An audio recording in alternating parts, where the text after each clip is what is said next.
గ్రంథాలయాల్లో 40 రోజుల పాటు జరిగే వేసవి విజ్ఞాన తరగతుల ద్వారా విద్యార్థులు విజ్ఞానాన్ని పెంచుకోవాలని మాజీ మేయర్ గంగాడ సుజాత కోరారు.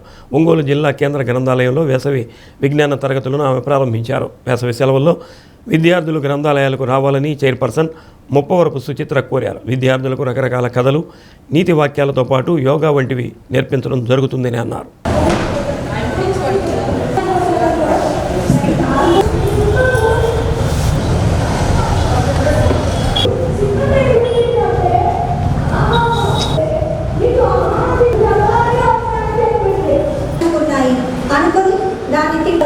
ఇది ఒక లైఫ్ లెసన్ అన్నమాట. ఇది కోసం ఈ స్టోరీస్ వచ్చాయన్నమాట. మంచి రాజపిల్లల తర్వాత అసలు 20 ఏళ్ళకి 30 ఏళ్ళకి శక్తి లేకుండా అయిపోతుంది.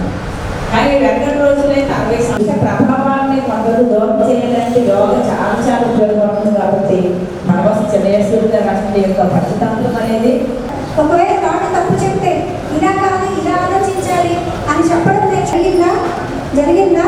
రేపటి నుంచి మీరు క్వశ్చన్స్ మీరు స్టోరీ చదివి మీరుగా అడగడం నేర్చుకుంటారా? చిన్నపిల్లలతో మీరు చెప్పిస్తారా ఆన్సర్లు? అలా లీడర్స్ ఇలా లీడర్, ఎందుకంటే నేను ఒకదాన్ని అందరికీ అని చెప్పలేదు. సో మీరు లీడర్స్ సెలెక్ట్ చేస్తాను. ఓకేనా? మా కథల రూపంలోనే మన జీవితానికి ఏది ఉపయోగమో ఏది నిరుపయోగమో సో మీరు అడగడం నేర్చుకుంటారు.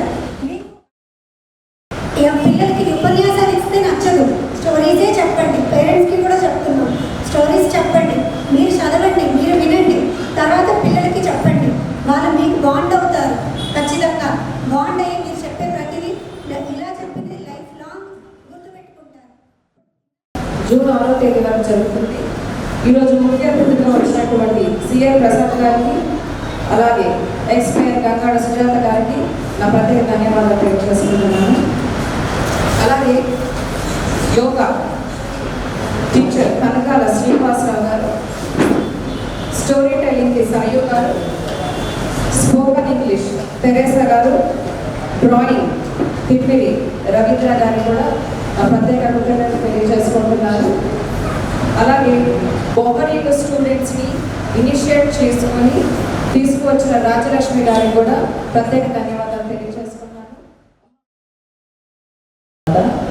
ఈ గ్రంథాలయం గారు ప్రేమగా మాట్లాడేది. అంతేకాకుండా లైబ్రరీ యొక్క ఇంపార్టెన్స్ ఏమిటో అనేది మరి పాత రోజుల్లోనంటే ఇప్పుడు టీవీలు మొబైల్స్ లేని రోజుల్లో అయితే అందరూ కూడా లైబ్రరీకే వచ్చి న్యూస్ పేపర్లు కానీ అలాగే రకరకాల బుక్స్ ఎవరెవరికి ఏ రకమైన బుక్స్ కావాలో స్టూడెంట్స్కి అయితే వాళ్ళకి సంబంధించినవి కానివ్వండి, కాంపిటేటివ్ ఎగ్జామ్కి సంబంధించి కానివ్వండి, ప్రతిదీ కూడా లైబ్రరీకి వచ్చే చదువుకొని ప్రిపేర్ అయ్యి మరి ఎగ్జామ్స్ రాసిన వాళ్ళు కూడా చాలామంది ఉండేవాళ్ళు. కానీ ఇప్పుడు మరి టెక్నాలజీ పెరిగిన తర్వాత అందరికి చేతులు